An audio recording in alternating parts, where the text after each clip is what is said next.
ಐದನೇ ಗಣರಾಜ್ಯೋತ್ಸವದ ಸಂಭ್ರಮ ಸಡಗರ ದೆಹಲಿಯ ಕರ್ತವ್ಯ ಪಥದಲ್ಲಿ ಗಣರಾಜ್ಯೋತ್ಸವದ ಪರೇಡ್ ಕೆಲವೇ ಹೊತ್ತಿನಲ್ಲಿ ಗಣರಾಜ್ಯೋತ್ಸವದ ಮುಖ್ಯ ಅತಿಥಿಯಾಗಿ 6ನೇ ಬಾರಿ ಫ್ರಾನ್ಸ್ನ ಅಧ್ಯಕ್ಷ ಈ ಬಾರಿ ಆಗಮಿಸುತ್ತಿದ್ದಾರೆ. ಫ್ರಾನ್ಸ್ನ ಅಧ್ಯಕ್ಷರು ಬರ್ತಾ ಇರೋದು 6ನೇ ಬಾರಿ. ಈ ಬಾರಿ ಫ್ರಾನ್ಸ್ನ ಅಧ್ಯಕ್ಷರು ಇಮ್ಯಾನ್ಯುಯಲ್ ಮ್ಯಾಕ್ರನ್ ಅವರು ಸಾಕ್ಷಿ ಆಗ್ತಾ ಇದ್ದಾರೆ. ವೀಕ್ಷಿತ್ ಭಾರತ್ ಲೋಕತಂತ್ರ ಕಿ ಮಾತೃಕಾ ಥೀಮ್ ಪರೇಡ್ನಲ್ಲಿ ಮೊದಲ ಬಾರಿ ಪೊಲೀಸ್ ಮಹಿಳಾ ತಂಡ ಭಾಗಿಯಾಗ್ತಾ ಇದೆ. ರಿಪಬ್ಲಿಕ್ ಕನ್ನಡದಿಂದ ಗಣರಾಜ್ಯೋತ್ಸವದ ಮೆಗಾ ಕವರೇಜ್ ಇದೆ. ರಿಪಬ್ಲಿಕ್ ಕನ್ನಡದ ಮೆಗಾ ಕವರೇಜ್. ನಮ್ಮ ಥೀಮೇ ನೇಷನ್ ಫಸ್ಟ್. ದೇಶ ಯಾವಾಗಲೂ ಕೂಡ ರಿಪಬ್ಲಿಕ್ ಸಂಸ್ಥೆಗೆ ಮೊದಲು, ದೇಶವೇ ಮೊದಲು ನಮಗೆ. ಇವತ್ತು ಗಣರಾಜ್ಯೋತ್ಸವದ ಸಂಭ್ರಮಕ್ಕೆ ಇಡೀ ದೇಶ ಸಾಕ್ಷಿ ಆಗ್ತಾ ಇದೆ. ಇದರ ಸಂಪೂರ್ಣ ಮೆಗಾ ಕವರೇಜ್ ರಿಪಬ್ಲಿಕ್ ಕನ್ನಡ. ಇವತ್ತು ಹೇಗೆ ನಡೆಯುತ್ತೆ ಕಾರ್ಯಕ್ರಮ, ಹೊಸತುಗಳಿಗೆ ಸಾಕ್ಷಿ ಆಗುತ್ತೆ.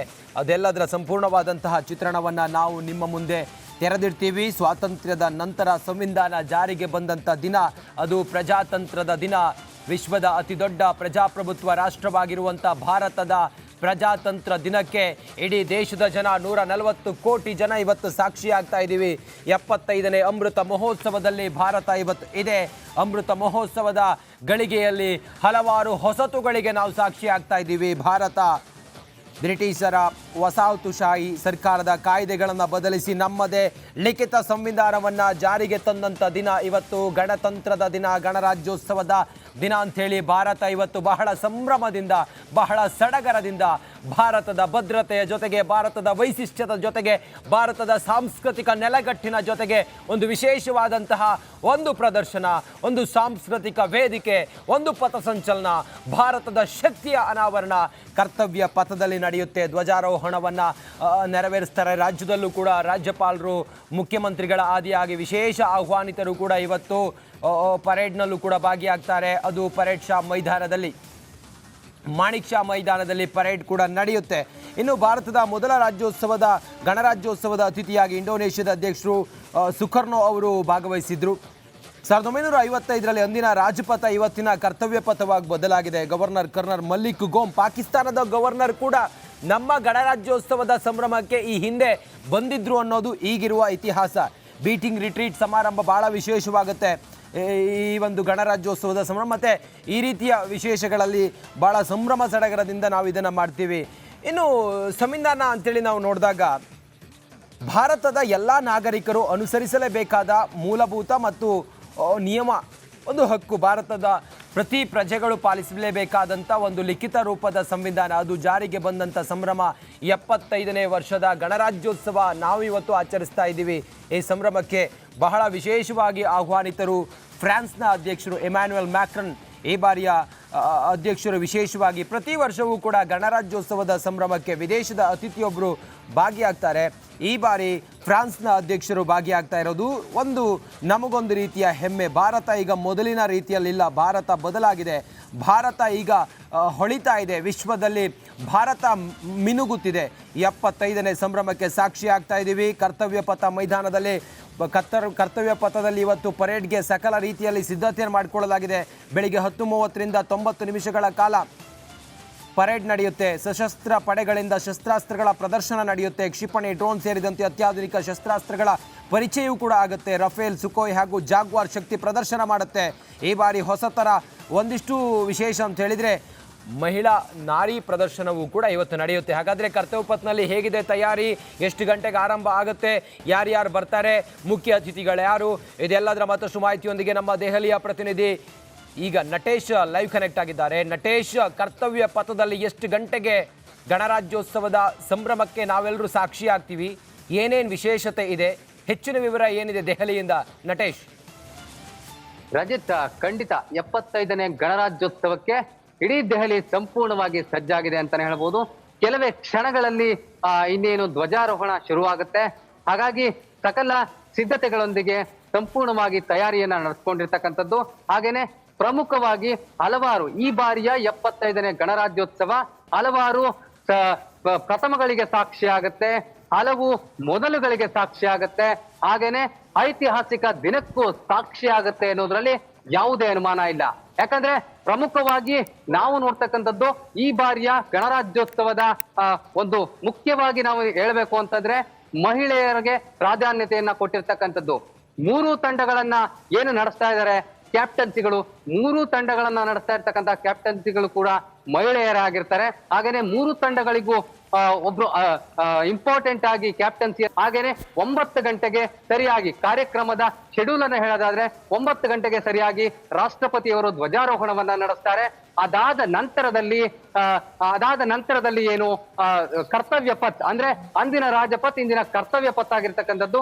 ಆ ಕರ್ತವ್ಯ ಪಥ್ನಲ್ಲಿ ಪೆರೇಡ್ ಅನ್ನ ಆಯೋಜಿಸಲಾಗಿದೆ. ಆ ಪೆರೇಡ್ ನಲ್ಲಿ ಸಕಲ ರೀತಿಯ ಎಲ್ಲಾ ರೀತಿಯ ಸಿದ್ಧತೆಗಳನ್ನು ಕೂಡ ಈಗಾಗಲೇ ಮಾಡಿಕೊಂಡಿದ್ದಾರೆ. ಇನ್ನೇನು ಕೆಲವೇ ಕ್ಷಣಗಳಲ್ಲಿ ಧ್ವಜಾರೋಹಣ ನಡೆಯುತ್ತೆ. ಧ್ವಜಾರೋಹಣದ ನಂತರದಲ್ಲಿ ಪೆರೇಡ್ ಆರಂಭ ಆಗುತ್ತೆ. ಪೆರೇಡ್ ನಲ್ಲಿ ಸ್ತಬ್ಧ ಚಿತ್ರಗಳು ಮುಖ್ಯವಾಗಿ ಬಹಳ ಹೈಲೈಟ್ ಆಗುತ್ತೆ ರಂಜಿತ್. ಯಾಕಂದ್ರೆ 25 ಸ್ತಬ್ಧ ಚಿತ್ರಗಳು ದೇಶದ ವಿವಿಧ ರಾಜ್ಯಗಳಿಂದ ಬಂದಿರತಕ್ಕಂಥದ್ದು. ಮಹಿಳಾ ಸಬಲೀಕರಣ ಇರಬಹುದು, ಹಾಗೇನೆ ವಿಕಸಿತ ಭಾರತ ಇರಬಹುದು, ಹಾಗೇನೆ ಇನ್ನೂ ಒಂದಷ್ಟು ಅಭಿವೃದ್ಧಿ ಪಥದತ್ತ ಸಾಗುವಂತಹ ಕೆಲವೊಂದು ಸ್ತಬ್ಧ ಚಿತ್ರಗಳು ಈ ಬಾರಿಯ ಹೈಲೈಟ್ ಆಗಿರ್ತಕ್ಕಂಥದ್ದು. ಹಾಗೇನೆ ಇನ್ನೂ ಪ್ರಮುಖವಾದ ವಿಚಾರ ಅಂತಂದ್ರೆ ನಟೇಶ್, ಜಸ್ಟ್ ಹೋಲ್ಡ್ ನಟೇಶ್, ನಿಮ್ಮನ್ನ ಮಾತನಾಡಿಸ್ತೀನಿ. ರಾಜ್ಯದಲ್ಲೂ ಕೂಡ ಸಂಭ್ರಮ ಸಡಗರ ಕಳೆಗಟ್ತಾ ಇದೆ. ಮಾಣಿಕ್ ಷಾ ಪರೇಡ್ ಮೈದಾನದಲ್ಲಿ ಸಿದ್ಧತೆ ಹೇಗಿದೆ ಅನ್ನೋದ್ರ ಬಗ್ಗೆ ನಮ್ಮ ಪ್ರತಿನಿಧಿ ದೀಪ್ತಿ ತೊಳಪಾಡಿ ಲೈವ್ ಕನೆಕ್ಟ್ ಆಗಿದ್ದಾರೆ. ದೀಪ್ತಿ, ಮಾಣಿಕ್ ಷಾ ಪರೇಡ್ ಮೈದಾನದಲ್ಲಿ ಗಣರಾಜ್ಯೋತ್ಸವದ ಸಂಭ್ರಮ ಈ ಬಾರಿ ಏನು ವಿಶೇಷತೆ ಇದೆ? ಶೆಡ್ಯೂಲ್ ಎಲ್ಲ ಹೇಗಿದೆ ದೀಪ್ತಿ?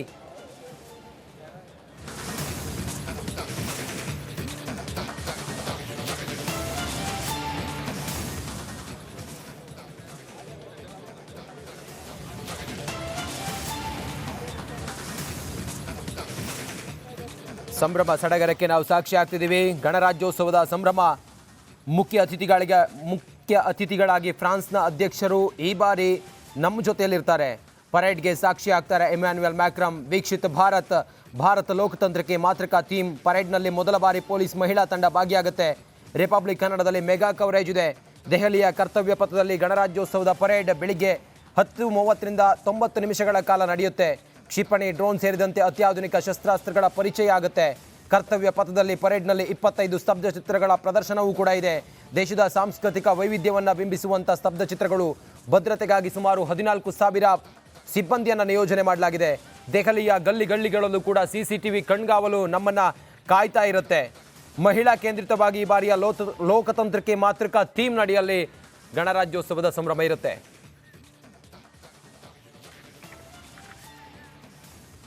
ಈ 75ನೇ ಗಣರಾಜ್ಯೋತ್ಸವದ ಸಂಭ್ರಮ ನಮಗೆ ವಿಶೇಷ. ಯಾಕೆ ಅಂತ ಹೇಳಿದರೆ, ಅಮೃತ ಮಹೋತ್ಸವದ ಕಾಲಘಟ್ಟದಲ್ಲಿ ಗಣರಾಜ್ಯೋತ್ಸವದ ಸಂಭ್ರಮ ಇದು. ದೇಶದ ಪ್ರತಿ ನಾಗರಿಕನೂ ಕೂಡ ಇವತ್ತು ದೇಶಭಕ್ತಿಯಲ್ಲಿ ಪುಳಕಿತರಾಗುವಂತಹ ಸಡಗರ ಸಂಭ್ರಮದ ಕ್ಷಣ ಗಣರಾಜ್ಯೋತ್ಸವದ ಸಂಭ್ರಮ. ಸಂವಿಧಾನ ರೂಪುಗೊಂಡು ನಾವೆಲ್ಲರೂ ಕೂಡ ಅದನ್ನು ಲಿಖಿತ ರೂಪವಾಗಿ ಇರುವಂಥ ಈ ಸಂವಿಧಾನವನ್ನು ಮೂಲಭೂತ ಹಕ್ಕು ಮತ್ತು ನಮ್ಮೆಲ್ಲವೂ ಕೂಡ ಆ ಸಂವಿಧಾನದ ಮಾರ್ಗದರ್ಶನದಂತೆ ನಡೆಯುವಂಥ ಈ ಸಂಭ್ರಮದ ಗಣರಾಜ್ಯೋತ್ಸವದ ದಿನ ನಾವು ಸಾಕ್ಷಿ ಆಗ್ತಾ ಇದ್ದೀವಿ. ನಮ್ಮ ಜೊತೆಲಿ ಅತಿಥಿ ಗಣ್ಯರು ಕೂಡ ಇದ್ದಾರೆ. ಮೊದಲಿಗೆ ಭಾರತದ ನಿವೃತ್ತ ರಾಯಭಾರಿ ಪಾರ್ಥಸಾರಥಿಯವರಿದ್ದಾರೆ. ಗೌರವಾನ್ವಿತ ಸರ್, ನಮಸ್ಕಾರ, ಕಾರ್ಯಕ್ರಮಕ್ಕೆ ಸ್ವಾಗತ. ಜೈ ಹಿಂದ್. Thank you. ಜೈ ಹಿಂದ್. ಎಸ್. ಹಾಗೆ ನಿವೃತ್ತ ಸೇನಾಧಿಕಾರಿ PV ಹರಿ ಅವರಿದ್ದಾರೆ. ನಮಸ್ಕಾರ ಸರ್, ಕಾರ್ಯಕ್ರಮಕ್ಕೆ ಸ್ವಾಗತ. ಜೈ ಹಿಂದ್. ನಾನು ಮೊದಲು ಪಾರ್ಥಸಾರಥಿಯವ್ರ ಹತ್ರ ಮಾತಾಡಿಸ್ತೀನಿ. ಸರ್, ಬಹಳ ಪ್ರೌಡ್ ಅನ್ನಿಸ್ತಾ ಇದೆ. 75ನೇ ಗಣರಾಜ್ಯೋತ್ಸವದ ಸಂಭ್ರಮಕ್ಕೆ ನಾವೆಲ್ಲರೂ ಸಾಕ್ಷಿ ಆಗ್ತಿದ್ದೀವಿ. ತಾವೊಬ್ಬರು ನಿವೃತ್ತ ರಾಯಭಾರಿ, ತಮ್ಮ ಮೊದಲ ರಿಯಾಕ್ಷನ್ ಏನು ಸರ್ ಈ ಸಂಭ್ರಮದ ದಿನಕ್ಕೆ?